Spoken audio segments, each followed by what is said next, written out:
తెల్లవారే వెలుగు రేఖలా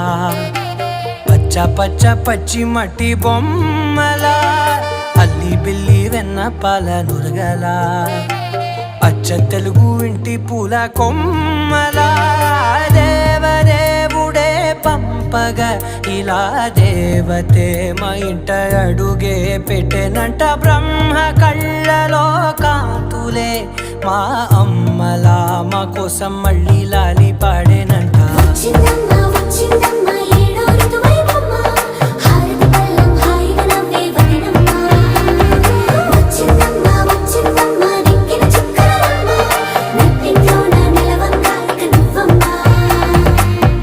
తెల్లవారే వెలుగు రేఖలా పచ్చ పచ్చ పచ్చి మట్టి బొమ్మ